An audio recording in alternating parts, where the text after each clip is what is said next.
ஒரு நிமிஷம் இருக்கு, எல்லாருக்கும் பதில் சொல்றேன். ஆனா ஒண்ணு ஒண்ணா பண்ணுங்க. சட்டப்பேரவையில கூட்டத்தொடரும் போது தற்போதைய முதல்வர் முன்னாள் முதல்வர் ஒரு குட்டி கணக்கு விமர்சனம் பண்ணிருக்காங்க. அதை எப்படி பாக்குறீங்க? அரசியல் விமர்சனம் சட்டசபையில பண்ணாம வேற எங்க பண்ண முடியும்? எதிர்கட்சியும் பதில் சொல்லட்டும், ஆளும் கட்சியும் பேசட்டும். அதனால தப்பு ஒண்ணும் இல்லைங்க. Ma'am, the truce between US and Iran, will it help reduce uncertainties as of now, ma'am? What is your... Yes, if the truce will come into play, yes, it will help the uncertainty to be removed. Meaning uncertainty will go away, we can plan with a bit more confidence. Not just us, any country. காஞ்சிபுரத்துல medical college பத்திலாம் இதுவரைக்கும் வரல madam. நிறைய பேர் மருத்துவ கல்விக்காக வந்திருக்காங்க. ஆனா காஞ்சிபுரத்துல இருந்து மெடிக்கல் காலேஜ் இல்லாம இருக்கு மேடம். அதுக்கு நீங்க தமிழக அரசு கேட்க சொல்லுங்க. ஏன்னா மத்திய அரசு மூலமாக ஒவ்வொரு மாவட்டத்திலும் மெடிக்கல் காலேஜ் அமைக்கிறதுக்கும் காலேஜோட சேர்த்து ஹாஸ்பிட்டல் அமைக்கிறதுக்கான 3 பட்ஜெட்டுக்கு முன்னாடி நான் கொடுத்திருக்கேன் வாக்குறுதி. எந்த மாவட்டத்தில் வேணும்னாலும் வச்சுக்கோங்க, அந்தந்த மாநிலத்தில் பிளான் பண்ணுங்கன்னு கூட சொல்லியிருக்கோம். ஸோ தமிழக அரசு அதையும் புரிஞ்சுக்கிட்டு அதுக்கேற்ற மாதிரி பிளான் பண்ணி பல்வேறு திட்டங்கள் அறிவிக்கிறாங்க. அதனால நிதி சுமை அதிகமாகுது, கடன் ஆகுது. ஒவ்வொரு மாநிலத்தில் அதிமுக ஆட்சியில் இருக்கும்போது 5 லட்சம் கோடியும் 10 லட்சம் 13 லட்சம் கோடியும் போயிருந்தா சொல்றாங்க வெள்ளை அறிக்கையில.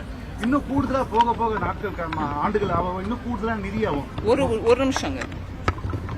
ஒரு கடன் வாங்குறோம்னா அதன் மூலமாக ஒரு பொதுமக்களுக்கான சொத்து கட்டி உருவாக்கி அது பொதுமக்களுக்கு கொடுக்கணும். சொத்துனா என்னங்க? ஸ்கூலா இருக்கட்டும், ஹாஸ்பிட்டலா இருக்கட்டும், இல்ல ஒரு தொழில்நுட்பத்திற்காக ஒரு பெரிய நிறுவனமாக இருக்கட்டும், இதெல்லாம் பரம்பரையா இருக்கும். அதாவது இன்னொரு நெக்ஸ்ட் ஒரு 50 வருஷத்துக்கு 60 வருஷத்துக்கு இருக்கும். அந்த சமயத்துல மக்களுக்கு அதுல வேலை வாய்ப்பு கிடைக்கும், இல்ல படிக்கிறதுக்கான வாய்ப்பு கிடைக்கும். அதன் மூலமாக தொழில் அந்த இடத்துல வளரும். இல்ல அதை சுத்தி இருக்கக்கூடிய இடத்துல ஹாஸ்டல்ஸ் கட்டுவாங்க, பிள்ளைங்க வரத்துக்கு போறதுக்கு டிரான்ஸ்போர்ட் பெருகும். இப்படியாக ஒரு சொத்து கிரியேட் பண்ணினா, கடன் வாங்கி கிரியேட் பண்ணா கூட அதன் மூலமாக எக்கானமியில பலதரப்பட்ட தாக்கம், நல்ல தாக்கம், கெட்ட தாக்கம் இல்லை, நல்ல தாக்கம் ஏற்பட்டு அதன் மூலமாக எக்கானமி வளரும். இது எல்லாரும் ஒப்புக்கொள்ள கூடிய ஒரு தியரி. அதனால நான் கடன் வாங்கிட்டே போறோமே, கடன் வாங்கி அதன் மூலமா என்ன பண்றோன்றதுதான் விஷயம். நீங்க சொத்து உருவாக்குறீங்களா, அதன் மூலமா கல்வி வருதா, அதன் மூலமா தொழில் வருதா, அதன் மூலம் வேலை வாய்ப்பு பெருகுதா, அதை பண்ணுங்க. அதனாலதான் மோடி ஐயா பாருங்க, ரோட கட்டுங்க, போர்ட்டை கட்டுங்க, ஏர்போர்ட்டை கட்டுங்க, மக்கள் வரட்டும், இல்ல பெரிய பெரிய ஹாஸ்பிட்டல் கட்டுங்க அப்படின்னு பண்றோம். சொத்து, கேபிட்டல் எக்ஸ்பெண்டிச்சர். நீ அதை பண்ணாம ரெவென்யூ எக்ஸ்பெண்டிச்சர், அதாவது இன்னைக்கு மக்கள் கையில பணத்தை கொடுத்துடுறேன், இவங்களுக்கு உயர்வை கொடுத்துடுறேன், அவங்களுக்கு சம்பளத்தை கொடுத்துறேன், இன்னும் 1000 பேர், இதை மாத்திரம் பண்ணிருக்கணும். ஆனா இதை பண்ணக்கூடாதுன்னு சொல்ல, இதையும் பண்ணுங்க. உங்களுக்கு வசதி இருக்கும்போது பண்ணுங்க. வசதி குறைச்சலா இருக்கும்போது வாங்குற கடனை நல்ல சொத்து அமைப்பதற்கு செலவழிக்கணும்ங்கிறது தான் தத்துவம். கேட்டவங்களே கேட்காதீங்க.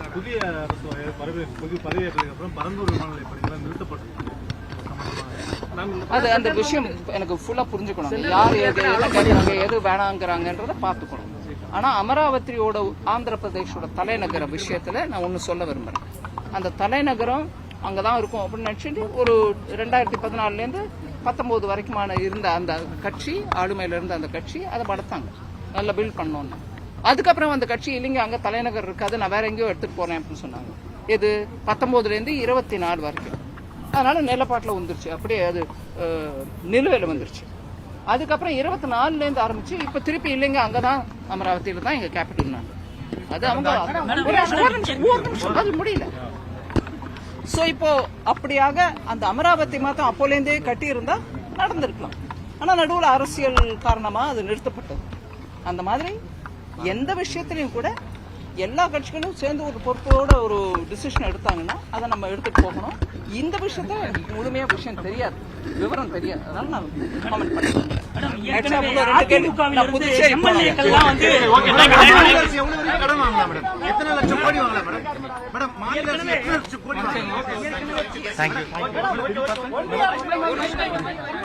உங்களுடைய ஜிஎஸ்டிபின்னு இருக்குங்களா, நாட்டுக்கு ஜிடிபி, ஒரு ஸ்டேட்டுக்கு GSDP, cross state domestic product. அந்த அமௌண்ட்ல 3% நீங்க கடன் வாங்கலாம்.